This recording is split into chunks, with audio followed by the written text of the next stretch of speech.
the American people from getting the policies that they voted for in record numbers. It was a grave threat to democracy, frankly, and instead of merely ruling on the immediate cases before them, these judges have attempted to dictate the law for the entire nation.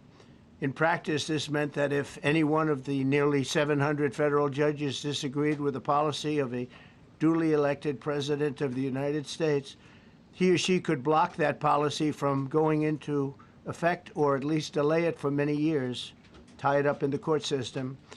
This was a colossal abuse of power which never occurred in American history prior to recent decades, and we've been hit with more nationwide injunctions than were issued in the entire 20th century together. Think of it, more than the entire 20th century, me.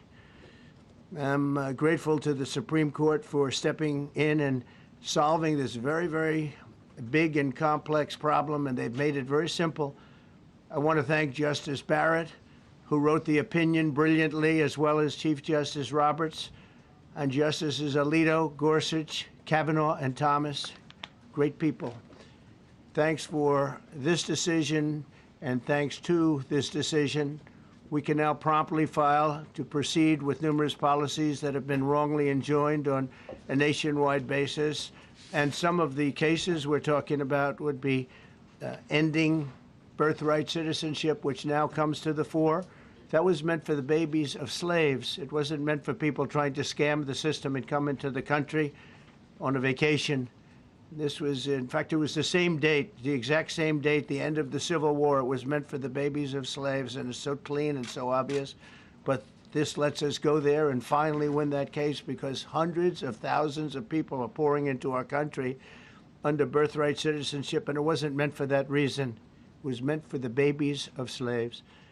So thanks to this decision, we can now promptly file to proceed with these numerous policies, and those that have been wrongly enjoined on a nationwide basis, including birthright citizenship, ending sanctuary city funding, suspending refugee resettlement, freezing unnecessary funding, stopping federal taxpayers from paying for transgender surgeries, and numerous other priorities of the American people.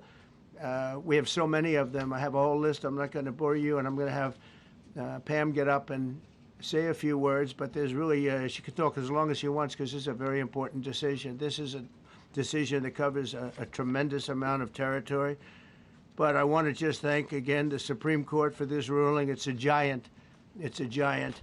And they should be very proud, and our country should be very proud of the Supreme Court today. And with that, I'd like you to listen to the words of Pam Bondi. She's an incredible Attorney General. We're very proud of her. And as you know, Todd Blanche is with us, and we have so many others that worked on this case and other cases. And I think they're doing a great job. Pam, please say a few words. Thank you, President Trump. Thank you for fighting for all Americans. Americans are finally getting what they voted for. No longer will we have rogue judges striking down President Trump's policies across the entire nation. No longer. Today, in the 6-3 opinion, Justice Barrett correctly holds that the district court lacks authority to enter nationwide or universal injunctions. These lawless injunctions gave relief to everyone in the world instead of the parties before the court. As the Supreme Court held today, they turned district courts into the imperial judiciary. Active liberal judges have used these injunctions to block virtually all of President Trump's policies. To put this in perspective, there are 94 federal judicial districts. 5 of those districts throughout this country held 35 of the nationwide injunctions. Think about that, 94 districts, and 35 out of the 40 opinions with nationwide injunctions came from 5 liberal districts in this country. No longer, no longer. These injunctions have blocked our policies, from tariffs to military readiness to immigration to foreign affairs, fraud, abuse, and many other issues. The judges have tried to seize the executive branch's power, and they cannot do that. No longer. No longer. And on immigration, on a side note, today marks 2,711 arrests on these terrorists and these gangs. Total arrest today with HSI investigations. And thank you, Stephen Miller. Thank you to Homeland Security. Thank you to everyone working hand in hand with the FBI on all of these transnational gangs. TDA has been a huge terror to our country, as well as MS-13, as well as Sinaloa cartels. No longer. No longer. These injunctions have allowed district court judges to be emperors. They vetoed all of President Trump's power, and they cannot do that. This has been a bipartisan problem that has lasted 5 presidential terms, 5 different presidents, and it has ended today. We will continue to fight for President Trump's policies. I want to thank the Office of White House Counsel, Dave Warrington. You and your staff have been incredible. Our Solicitor General's office, John Sowers, Sarah Harris, and Todd Blanche and Emil Bovey. Todd's going to say a few words because we've had another major ruling today on transgender books and some other great wins that we've had. But no longer will they have this power in our country. It is the president's authority under his executive branch to do everything to fight for the American people, and he will continue to do that. That's why he was overwhelmingly elected. Thank you. Thank you. Today's a great day for the rule of law. It's a great day for the Justice Department, and it's one that's been a long time coming, and one that every American should have been waiting for with bated breath. And so I echo what the President said and Attorney General Bondi, that the Supreme Court did a great thing today, not only for this administration, but for every American in this country. If not for the injunctions case, we would be here talking about another great decision that came down today, the trans books case, which restores parents' rights to decide their child's education. Seems like a basic idea, but it took the Supreme Court to set the record straight, and we thank them for that. And now that ruling allows parents to opt out of dangerous trans ideology and make the decisions for their children that they believe is correct. And so we thank the Supreme Court for that. There's been multiple decisions over the past several weeks that just show why this nationwide injunction ban had to happen. For example, what I mean by that is local district court judges issuing decisions that are clearly contrary to law just because they don't like the policy of President Trump. And when it gets to the Supreme Court has to correct it. But that takes time. The Attorney General thanked our lawyers, and I'll do it again. Our lawyers are working 24 hours a day, 7 days a week to fight these injunctions and to emergency appeals, emergency stays, going back to the district court judge, asking them to change their view. And so their hard work is really paying off today, but over the past few weeks. We had a stay of an order that prevented DHS from moving aliens to a third country. We had a stay of an order that stopped the Department of Defense from implementing military readiness, the EO that President Trump signed. We had another stay of an order forcing reinstatement of fired executive branch employees, entirely within the President in Article 2, his right to do. We had a stay of, as you all know, of numerous DOJ cases. And again, every one of those stays requires a tremendous amount of work and effort by the lawyers and parties involved, and they should be doing other work. They should be doing the work that the President and this administration demands and has a right to demand, and not fighting these local judges who don't make decisions based on the law.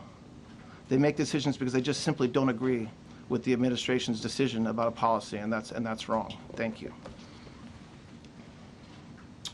Any questions? Yes, for Pam, please. Go ahead. Sure. Thank you, Madam Attorney General. So as you know, the Supreme Court did not rule on the underlying constitutionality of the President's Birthright citizenship order. So what is the plan now? Are you going to try to implement the EO just in states where there isn't a legal challenge? Yes, so birthright citizenship will be decided in October in the next session by the Supreme Court, unless it comes down in the next few minutes. I guess it could come down. I think they're still deliberating right now on some cases. As you heard, we just got transgender books, which is a huge win. But most likely, that will be decided in October in the next session. However, it indirectly impacts us because, as you correctly pointed out, if there's a birthright citizenship case in Oregon, it will only affect the plaintiff in Oregon, not the entire country. So yes, it's indirectly, but that's pending litigation, and we're waiting on that in the next term. And how concerned are you that the Supreme Court will come back and determine that the executive order is Oh, unconstitutional? we're very confident in the Supreme Court, but again, it's pending litigation, and that will directly be determined in October, but it indirectly impacts every case in this country, and we're thrilled with their decision today. Peter. Madam Attorney General, thank you for being here to take our questions. A couple questions to the both of you. The EO had a 30-day grace period before it goes into effect. Is there any thought about trying to make it effective immediately within that period of time? We're going to follow the law. We're going to make those decisions, and we're going to do what's right in the bounds of the law. And then the DOJ didn't ask the justices to rule on the merits of the birthright citizenship ban. Just for explanation purposes, why? Sure, because that's going to come down in October in the separate. This was huge because it's indirectly impacted today. As I said, it's case by case. Let me reiterate, of the 35 of the 40 nationwide injunctions filed against this president, against his executive authority as President of the United States, 35 of them came from Maryland, D.C., Massachusetts, California, Washington. I mean, that's crazy. These 5 districts. So yes, it indirectly impacts us. It will be a separate decision in October. Next question. Thank you, Mr. President. A question for you, sir. Do you believe this ends the power of the lower court judges to stop your agenda? Do you see this as a full green light for your agenda going forward? Well, you'd have to really speak to the lawyers about that. But this is really also a decision based on common sense. It didn't work the other way. It was a disaster where somebody from a certain location in a very liberal state or a liberal judge or a liberal group of judges could tie up a whole country for years because their decision would sometimes take years to overturn. We've overturned many of the decisions, but it would take years to do it. And we have to act quickly when it comes to illegal immigration. We have murderers, killers, we have drug dealers, we have what they've allowed to come into our country. Should never be forgotten. It should never be forgotten what they've done to our country. And we have to be able to act very quickly, and we're going to do that. Thank you. Justice Amy Coney Barrett, sir, I know that you praised her and her opinion here in this case. She has taken some heat, though, from some of your supporters who have labeled her weak, a squishy, a rattled law professor. What is your take on that? I don't know about that. I just have great respect for her. I always have. And her decision was brilliantly written today. From all accounts, yeah. Transgender relations. Mr. President, what would you say to Americans who fear that this is more and more concentration of power in the White House and the executive? Well, this really brings back the Constitution. This is what it's all about, and this is really the opposite of that. I mean, the question is fine, but it's the opposite. The Constitution has been brought back. Thank you so much, President Trump. Illegal crossings on the border are 0 now. 0. Does everyone hear that? 0. Trump 2028! Do you intend, President Trump? Who's that guy? I like him. He's working the cameras. With this new reality, President Trump, in the border, do you intend to engage personally with leaders from South America, not only Central America, Sure. in order to tackle I do that anyway. this situation in I a do that regional anyway. way, and if you have a prospection of meeting some Sure. presidents from South America, as Brazil, for example. Well, you see, as an example, not South America, but NATO over the weekend. Yeah. They have great respect for our country now. They did things that nobody thought was possible. They took funding from 2% to 5%. Nobody thought they'd ever pay the 2%, and now they're paying the 5%. It's over $1 trillion more a year. Think of that, $1 trillion. Nobody thought that could happen. That's a different group of people, different countries. But we get along with a lot of countries. We are respected again. Our country, the U.S., is respected again. Was not respected 6 months ago, I can tell you. Can we ask about the big beautiful bill, sir? Yeah, go ahead, please. Yeah, Mr. President, you have a deadline coming up on trade in 2 weeks. Which countries, if On what? any, on trade, on tariffs, Yeah. sir? Which countries, if any, are close to agreements with the administration? Well, that's an interesting question. We've made a deal with China. We've made a deal with probably 4 or 5 different countries. With the UK, it was a great deal for both. And we're in the process of making some others. But ultimately, in fact, Scott is here, and Howard Lutnick, these 2 guys have been doing an incredible job, and the people that work with them have been doing an incredible job. But, you know, we have 200 countries, you could say 200 countries plus. We can't do that. So at a certain point over the next week and a half or so, or maybe before, we're going to send out a letter. We talked to many of the countries, and we're just going to tell them what they have to pay to do business in the United States. And it's going to go very quickly. But some of the bigger countries, so India, I think we're going to reach a deal where we have the right to go in and trade. Right now it's restricted. You can't walk in there. You can't even think about it. We're looking to get a full trade barrier dropping, which is unthinkable. And I'm not sure that that's going to happen. But as of this moment, we've agreed to that, go into Indian trade. We're going to be trading in China. That's going to come a little bit down the road, but we're going to be trading in China. We have a lot of great things going, and we're getting along with countries, but some will be disappointed because they're going to have to pay tariffs. And we've taken in already hundreds of billions of dollars in tariffs. No inflation. The only problem we have is we have a Fed guy that doesn't understand what's happening, and it would be great if he'd lower the rate because we'd be able to borrow a lot cheaper. Yeah, go ahead, please. Mr. President, a question. Why don't we keep it on this subject? This is such a big subject. You know what? Trade is so big, but this, I don't know, in a certain way, this might be bigger than trade. I think this is bigger than trade. Yes, please, go ahead. I was wondering, though, if you could... Go ahead. Sir, on the transgender ruling, the Supreme Court ruling that parents with religious objections can pull their kids out of public school lessons that use LGBTQ materials. Pam brought it up. Your reaction to that ruling today, sir? I think the ruling was a great ruling, and I think it's a great ruling for parents. It's really a ruling for parents. They lost control of the schools. They lost control of their child. And this is a tremendous victory for parents. And I'm not surprised by it, but I am surprised that it went this far. It took us to bring life back to normal. So it's wonderful. It's parental. And I kept saying, we will give you back your parental rights. They were taken away, and this is a tremendous victory for parents. Yeah. Mr. President, if you look at the back at the last week, it's been extraordinary in terms of the action in the Middle East. You were at The Hague. I'm wondering now. Hell of a week, hasn't it? I'm wondering now if you believe that Iran. I'm wondering now, sir, if you believe that Iran has given up its long history of ambitions with nuclear weapons, or what you would like to see from them to prove that they do, and what type of meetings is your administration looking for next week with Iran? So Iran wants to meet. As you know, their sites were obliterated. They're very evil nuclear sites. They were, now has been proven. We had some fake news for a little while. The same people that covered the Hunter Biden laptop was from Russia. The same people that did 3 or 4 other Russia hoax. But on their ambition. No, wait, just listen. They came up with something that delayed the credit that our great pilots and these great what talent that was, and they hit it right down in the spot, 52,000 feet. Think of this dark, no moon, you couldn't see a thing, and they hit the refrigerator door, as they say. That's the size of a target, and overwhelmingly, and it's amazing what was done. We're the only ones that could have done it, and we took out the 2 of the other sites also. In addition to that, we finished them off. That was a very evil intention.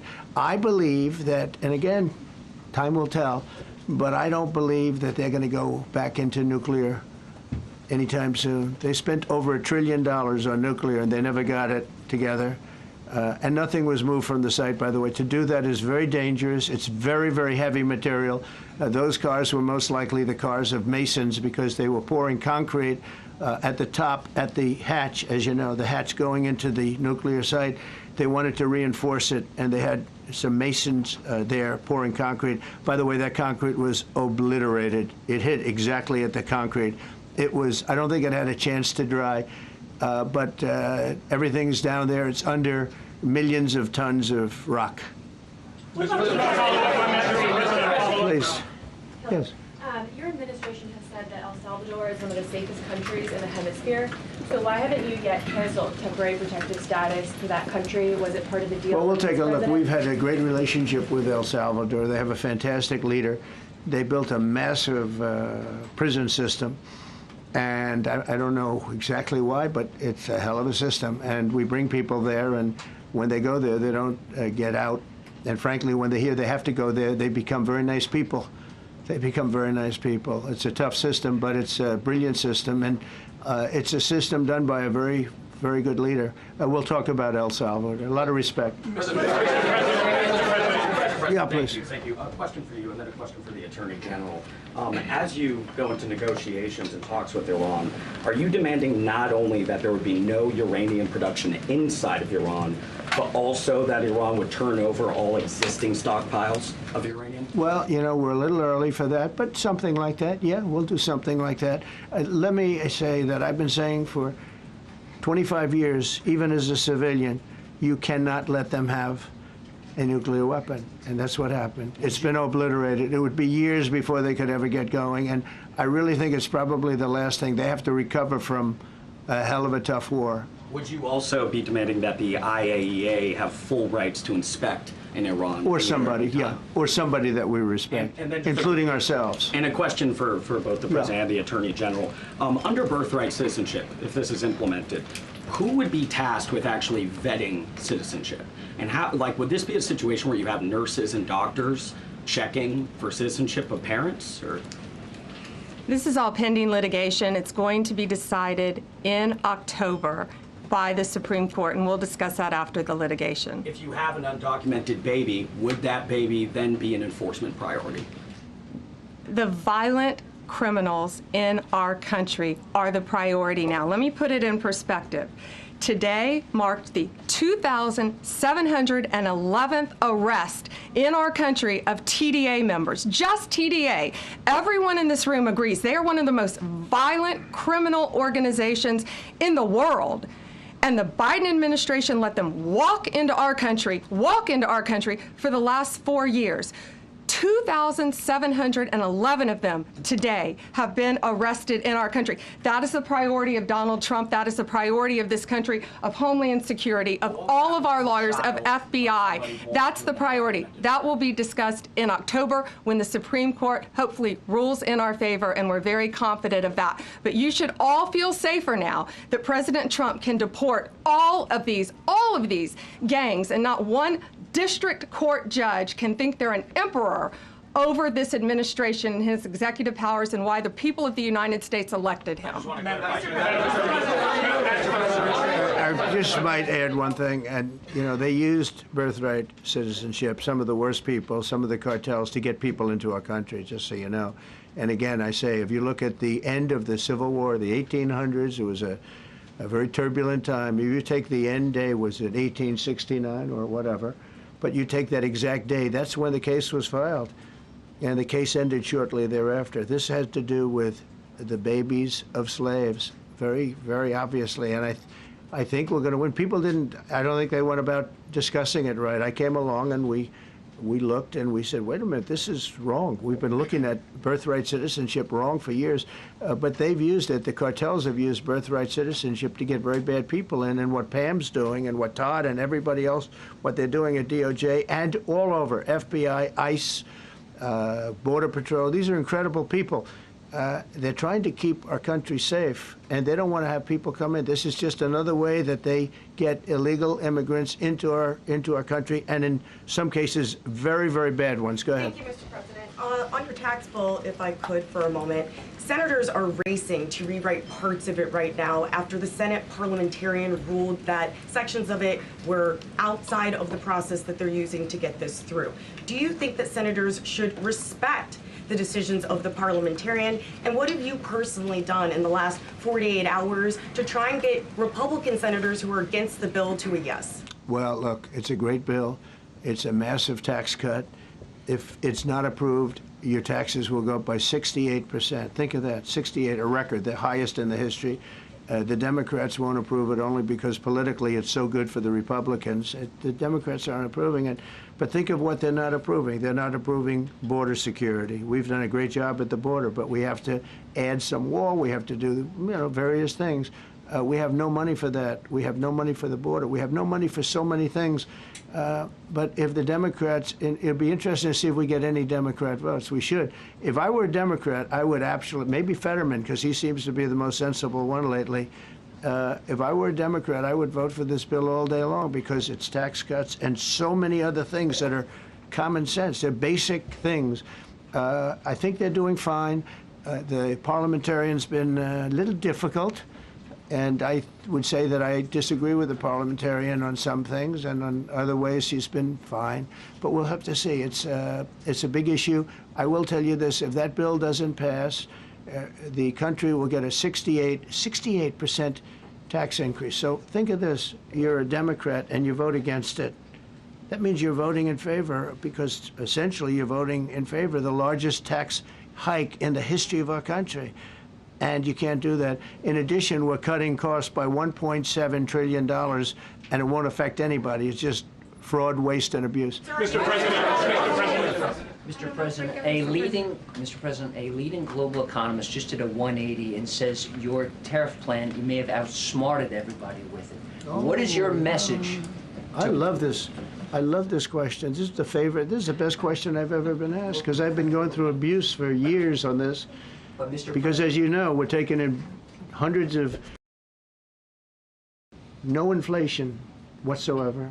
But Mr. President, what is your message to critics who think your tariff plan will cause a recession? I think they should go back to business school. It's so obvious. It's so obvious. I mean, we're taking in billions and billions of dollars from China and a lot of other countries. We took in, I had a call from somebody in the House and a high official. Sir, we have a problem. We don't know what to do. The books are a mess. I said, what do you mean by the books? The books, the money coming in. It's so terrible. I figured, oh boy, what's this? I don't like this question. I said, so what seems, there's so much money coming in, and there must be some kind of an accounting mistake, because we have hundreds of billions of dollars more money than we thought. I said, do me a favor, go check call me back. You have to call me back. Check the tariff column. He calls me back 2 hours later, says, you're right. We took in $88 billion in tariffs. They have so much money coming in. But more important than the money coming in, we have companies coming in, factories coming in, auto plants being built. AI is being built here instead of being built all over Europe and Asia. We have all of it. We have over $15 trillion, just about, Scott. I think we're right about that number. We went to Saudi Arabia. We went to Qatar, we went to UAE, very smart people, very smart leaders, great leaders, and we took in $5.1 trillion just there. Without the tariffs, I mean, they also liked a thing called November 5th, November 6th, and November 7th. That was a very good little period of time. It's called the presidential election. You know, you used to have one-day election, now you have it go over it, but even if you just took that little period, because it was pretty obvious it was going to be a landslide, and they like that, but they love the tariffs. I had Texas Instruments come in the other day, big company, and he said, we're putting in $60 billion into new plants and new equipment, new everything. Sir, you're going to keep the tariffs, aren't you? Because if I ever took the tariffs off, and we are going to absolutely keep it. And they're worried that somebody that, like this communist from New York, someday gets elected. I can't believe that's happening. That's a terrible thing for our country, by the way. He's a communist. We're going to go to a communistic state. That's so bad for New York. But the rest of the country is revolting against it. But if somebody got elected, they're afraid that if this was taken off, well, we're going to guarantee it's never going to be taken off. And again, we're taking in think of this, hundreds of billions of dollars. And they were all confused because they've never seen this before. You know, it's always the other way. We don't have enough money. So much money is coming in at levels that nobody's ever seen. But most importantly, we have factories being built, car plants being built, companies moving to our country like never before. If you look at 15 trillion, and that's only in a few months. You know, I haven't been here that long. Presidents, like the last one, was a disaster. He's the worst president in the history of our country, by the way. What he did on our border can never, ever be forgotten. To me, that's the worst of all the things. And he's done some terrible things, grossly incompetent. Nobody knew it was him, because I don't think it was him.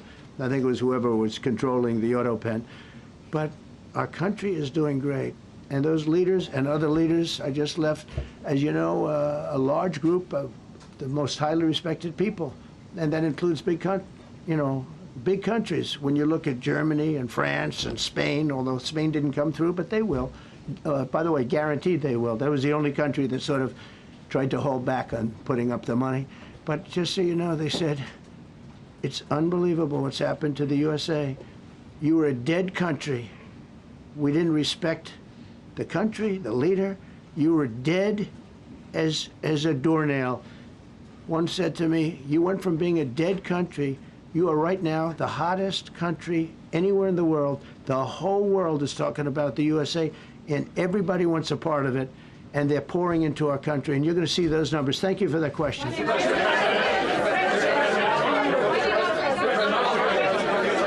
Yeah, go ahead, please. Thank you, Mr. President. I have a question about trade. Secretary Bessent has said that he hopes tariff deals with major partners will be done by Labor Day.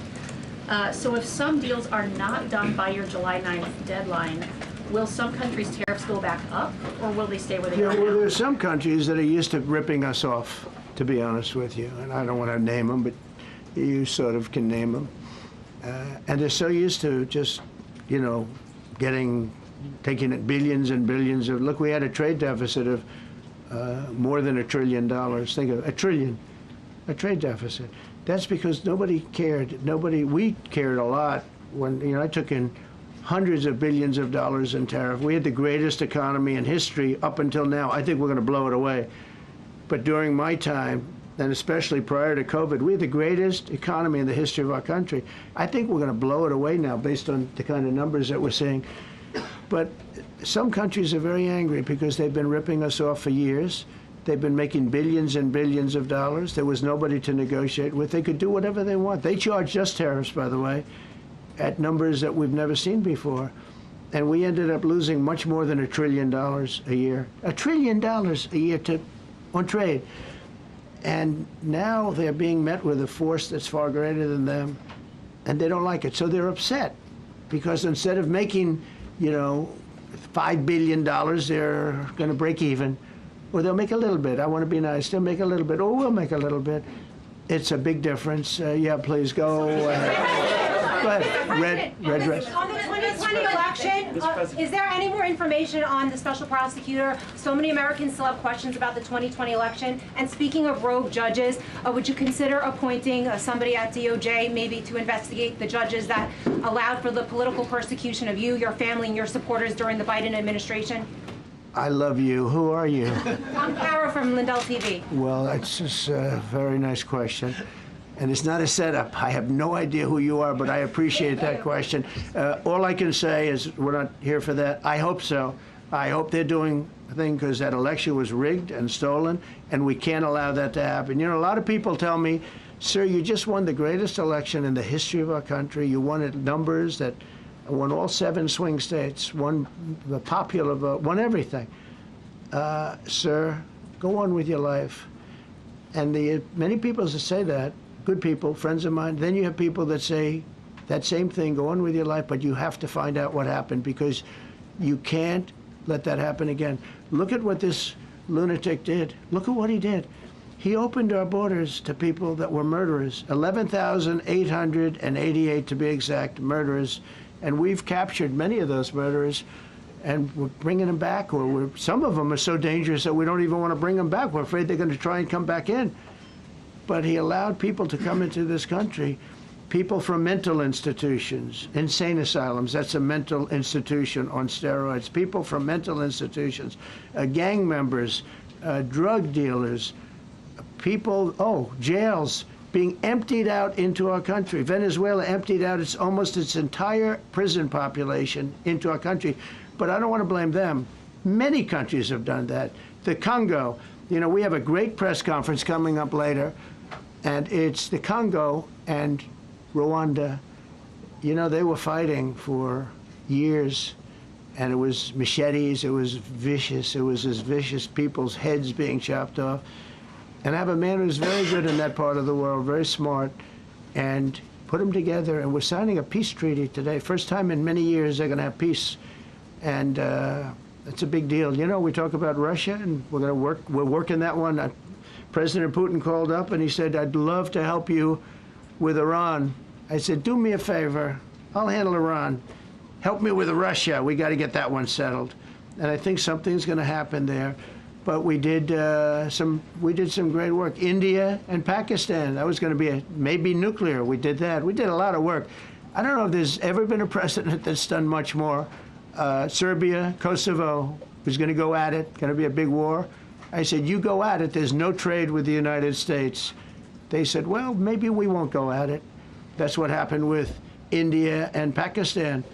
I was negotiating with both of them, and I said to Scott, I said to Howard, cancel all deals with India and Pakistan. They're not trading with us because they're in a war. They called back, what do we do? I said, look, you want to have trade with the United States, it's great. But you want to go and start using nuclear weapons on each other? We're not going to allow that.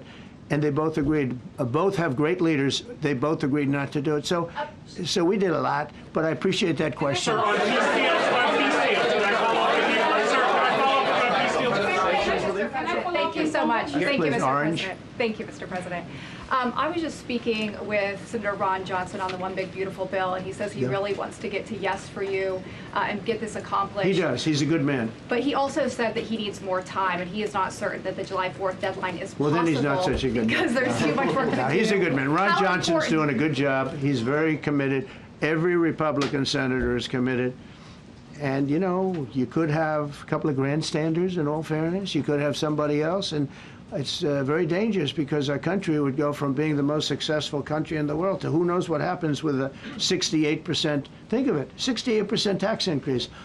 That was given by the Democrats because they like high taxes. I don't know what happened. You know, all my life, I'd grow up and I'd watch politicians talking. I'd say, oh, that's fun. And they were always saying, we will cut your taxes. We will cut your tax. I never heard it. They say, we will raise your taxes.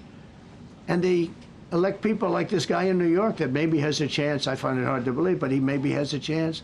They want to raise your taxes. So they want to see a 68% tax increase. That's more money than anybody could afford. You'd go into a depression if that ever happened. So I think there's a lot of pressure to get that approved. How important is the July 4th deadline to you? If the It's default important. It's not deadline's the end till all. August? It can go longer, but we'd like to get it done by that time, if possible. And look, we have a lot of very committed people, and they feel very strongly about a subject, subjects that you're not even thinking about that are important to Republicans. The problem we have is that it's a great bill. It's a popular bill, but we'll get no Democrats only because they don't want to vote for Trump. If that bill was their bill, oh, they would be so happy. It's so great for our military.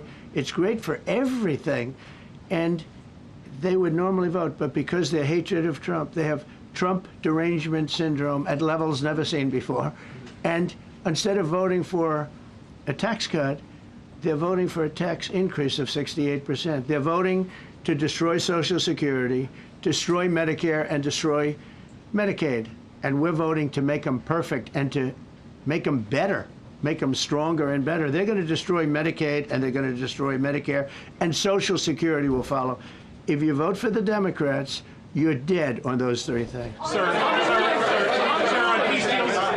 Thank you, Mr. President. On a related subject, many Democrats have said that they are not going to support crypto bills in Congress only because of you and your family's personal crypto ventures. And these votes are in some cases needed to pass.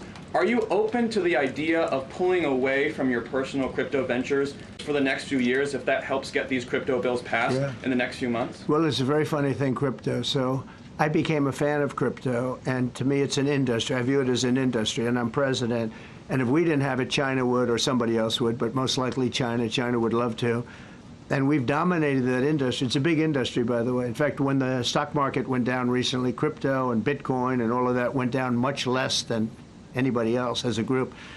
And we've created a very powerful industry, and that's much more important than anything that we invest in. We invest in it, but really that was an industry that wasn't doing particularly well. I got involved with it a couple of years ago, and before the second term. I got involved before I decided to run. I only decided to run because I saw what was happening, and Biden was incompetent, and the administration was crooked and incompetent.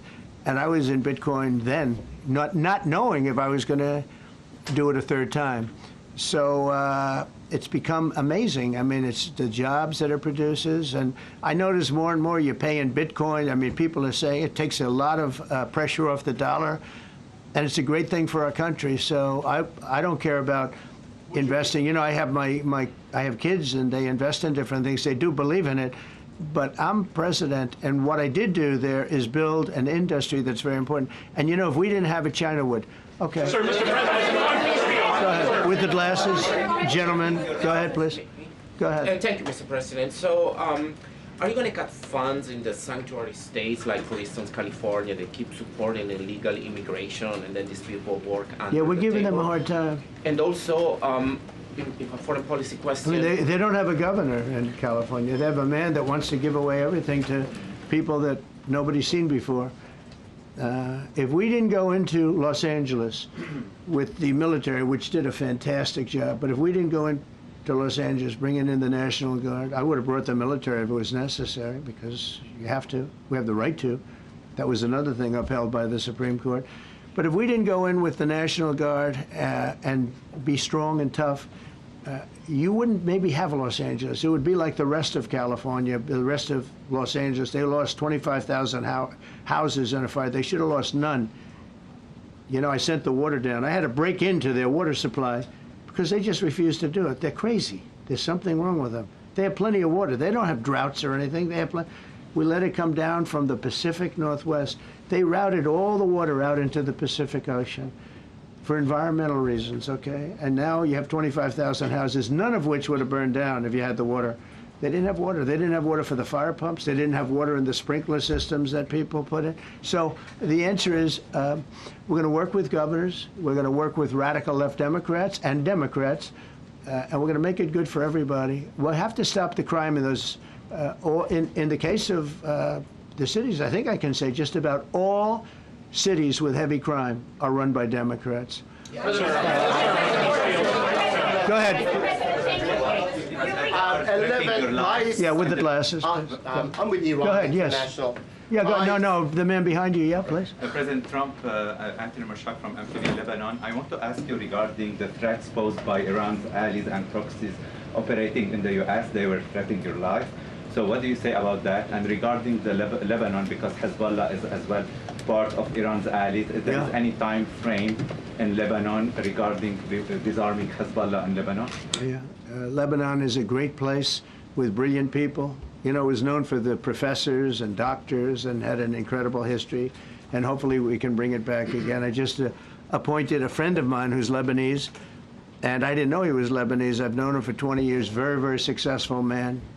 And I just appointed him. And I said, why would you want that? He said, because I was born there, I was raised there, I love it. I love it so much. I said, you know, it's very dangerous going to Lebanon as ambassador. And he said, that's what they say, but I don't care about danger. I mean, this is a guy that is just a very big business guy. He wants to give up his whole life to go to Lebanon because he believes in it so much. We're with Lebanon all the way. We'll try and straighten it out. Your life as well. So what action? Threaten my life? Yeah, they have threatened. I get that throbbing feeling every once in a while. Get that throbbing feeling, but you know what? That's okay. This is a dangerous business. What I do is a dangerous business. You know, I tell the story of the car companies and different people in different professions you have. Race car drivers, as an example. 1/10 of 1% die. Bull riders, 1/10 of 1%. That's not a lot, but it's people die. When you're president, it's about 5%. If somebody would have told me that, maybe I wouldn't have run. Okay? This is a very dangerous profession. Yeah, please. By the way, so many questions. Should we keep this going, Pam? This is the opposite of Biden. Biden would take a half a question and he'd leave without answering it. Go ahead. On Iran. You tell me when it gets boring. Okay. If Iran. Are you from Iran? No, I'm not from Iran. I'm from the UK. But if the intelligence reports conclude that Iran can enrich uranium to a level that concerns you, would you consider bombing the country again? Without question, absolutely. And have you had any conversations? Turned out to be unbelievable.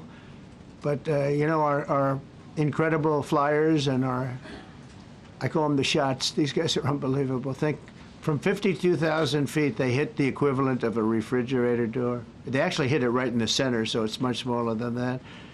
And just bomb after bomb going deeper, deeper, blowing up. Incredible, incredible thing. I don't know if you heard the general, he was very impressive. Raisin Cane. You know, he's the one that beat ISIS for me. And he did it in a matter of weeks. And I was told it was going to take 4 or 5 years. And when I got this job, I always said, if I get this job, I'm going to put that guy as the head of the Joint Chiefs of Staff. And Dan Kane, and he, when I heard his name was Raisin, his nickname is Raisin Kane. I said, you got to be kidding. So I liked him right from the beginning, but he knocked out ISIS in a time that nobody ever thought possible. And when this attack was completed and so successful, I said, now I know how you knocked out ISIS so quickly. But we have the best people, we have the best equipment in the world. You know, I rebuilt the military during my 4 years, during my other term. We have the best equipment in the world. The problem is we gave away, you know, a lot of it, but small, relatively speaking. We gave a lot of it away to Afghanistan. Shouldn't have happened. That just shows how incompetent they were. They gave all that equipment away, billions and billions of dollars worth. Shouldn't have happened, but that was small compared to what we have. Now we have a great military with great people. Okay. Yeah, please. Mr. President, congratulations. A couple of very different questions. One is Rwanda, 1994. As you grew up in New York, we all knew how horrific those attacks were. Congratulations on that treaty. There are talks that perhaps... That's going to take place today at 3 o'clock in the Oval Office. We're going to have a signing with Rwanda and the Congo. I have a follow-up. So I'm a little out of my league in that one because I didn't know too much about it. I knew one thing. They were going at it for many years, and with machetes. It is one of the worst wars that anyone's ever seen. And I just happened to have somebody that was able to get it settled. I mean, just a brilliant person who is very comfortable in that part of the world. It's a very dangerous part of the world. I said, are you uncomfortable there? People are being killed. School children are being raided and killed. And I don't even want to say how, but as viciously as I've ever heard. Are you uncomfortable? No, that's the part of the world that I know. Very comfortable. Was able to get them together and sell it. And not only that, we're getting for the United States a lot of the mineral rights from the Congo as part of it. They're so honored to be here. They never thought they'd be coming to, look, this is a very tough part of the world. They never thought, they were just telling me, they never thought they'd ever be coming to the White House, and they're so honored. And so we're going to give them a great big reception, but that's after many years of fighting. It's a great thing. That's at 3 o'clock, I believe. Sir, are you concerned at all about secret nuclear sites in Iran? You talked about maybe just secret nuclear site? Yes, that there might be some. Not really. Can I tell you, they're exhausted, and Israel's exhausted too. And I dealt with both of them, and they both wanted it settled, both of them. And we did a great job, but they're exhausted. The last thing they're thinking about right now is nuclear. You know what they're thinking of? They're thinking about tomorrow, trying to live. It's such a mess. It's such a mess. The place was bombed to hell. And no, I'm not worried about it at all. And I'm putting out a little statement. I'm going to respond to the Ayatollah's statement yesterday that we won the war. Oh, God, we won the war. And I said, look, you're a man of great faith, a man who's highly respected in his country. You have to tell the truth. You got beat to hell. And Israel was beat up too. They were both beat up. And it was a great time to end it. It was quick. They got the hate out. There was a lot of hate, a lot of hate. It would be great if they didn't have that hate. But the last thing they're thinking about is nuclear weapons right now. Please. Thank you, Mr. President. Iris Howe with NTD Research Media with the Epoch Times. Thank you so much for doing this. It's very refreshing for all of us here. It's a good group. In this room. It's refreshing. Very refreshing. Yes, we haven't had this in, for the past I understand what you mean. So thank you so much for coming out here. Other than Caroline's done a great job. Yes, sure. You're referring to the past administration, not to Caroline, right? Yes.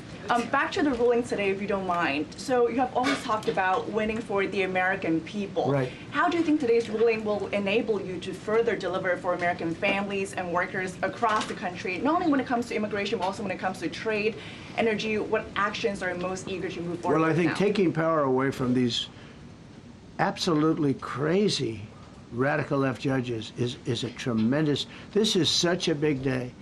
This is such a big day. It's like, it's sort of sad because we're doing the signing at 3 o'clock, and this may very well dominate the signing of a big war that was going on and really affecting the continent of, think of it, the entire continent of Africa was being affected. And we're settling that war today, and this will probably be a headline. But this is a very big moment, and it gives power back to people that should have it, including Congress, including the presidency. And it only takes bad power away from judges. It really doesn't take power. It takes bad power, sick power, and unfair power. And it's really going to be, this is a very monumental decision. Yeah, please. Yes, President, thank you very much. On July 9th, is that July 9th date set for tariffs to snap back? Or could there be a... We can do whatever we want. We could extend it. We could make it shorter. I'd like to make it shorter. I'd like to just send letters out to everybody. Congratulations, you're paying 25%. He doesn't want, he's a much nicer person than I am. Go ahead, do you finish it up? Who are you considering for the Federal Reserve then? And are you speeding up that process? I see Secretary. Oh, he's terrible, he's terrible. I mean, I have a list of things, we're like 38 on the list. We pay, you know, Cameroon and different places are paying the same as us. Because, you know, you have somebody sets a rate at 4% or 4.5%. It's hard to go out and say we should be paying 1% when you have your so-called experts doing that. And the sad part is, you know, as per the question that you asked about tariffs, we've had the tariffs and we have less inflation than we had before. What we have is a hell of a lot more money, a hell of a lot more income, and we shouldn't be paying a rate like that. In other words, when we pay a rate, I'll tell you, each point is the equivalent of $300 billion. So if we had it down 3 points, because I think we should be at 1, you have Switzerland is at 0.25, in other words, 25% of 1%. And they're the #1 right now, but we should be the #1. And soon you're going to have, I think, you're going to have where the people will pay will pay, like we had a few years ago, where you put up money, you loan money, and I mean, you actually, instead of paying, you get paid. I love that. I don't know if it's any good, but I love it, where you put up money and you get paid. But we should be in a category, so we should be at the top of the list, not toward the bottom of the list. But we have a man who's not a smart man, and he probably has Trump derangement syndrome. And he's just not a smart person. What he's doing, though, he's hurting us for years to come. Because if we borrow money at 2 points higher than we should be paying, that's $600 billion. Wouldn't you say those numbers are about right, Scott? So it's 2 points would be about 600, actually more than that, but about $600 billion, all because the guy doesn't want to lower the rates. He's doing the service, a very disservice, and then he goes up and talks about, I'd like to see costs come down. You know, he gets up and he does his little thing for 5 minutes, then he goes out and he goes back to the beach. He goes, I'd like to see costs come down. Well, he could lower the interest cost by $900 billion a year. All he has to do is lower rates. And everybody's saying, I was watching some of the business shows today, and they're saying, you know, Trump's right.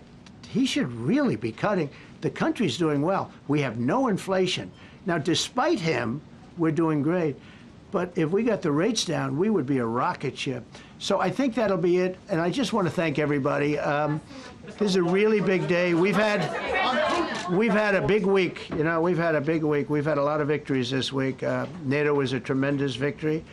The war was a tremendous. Look, we were talking about this for 30 years, about Iran being nuclear. And all I said is it will not be nuclear, and it's not going to be nuclear. And you know, I want to give credit to a lot of people, and most importantly to our great military. Boy, they put out that fire. Once that happened, once those bombs got dropped, that war was over. That war was over. But I just want to compliment them. Incredible. The general and all of his generals. Pete Hegseth was great. They were all. And now I want to compliment Pam. A lot of genius went into this. You know, people, if you don't say it exactly right, if the Supreme Court doesn't get it because it's incorrectly spoken about, and that happens. A lot of cases are lost because they don't say the right words. But I want to correct. She's going to go down as a great attorney general. I may change my mind about that. I don't know. Maybe someday I'll have call and say I was only kidding. She's going to go down as a great attorney general. This was a tremendous win, and we've had tremendous wins, but this was a tremendous win today. So I just want to congratulate you and Todd and your whole staff. Very brilliant people, and we can't forget John Sauer. That's right. Who is with. There's a medical emergency within his family, so he's taking care of that, and we said absolutely. So I just want to thank everybody very much. Thank you. Jeff Bezos on his wedding weekend. Thank you, Mr. President. Thank you, sir.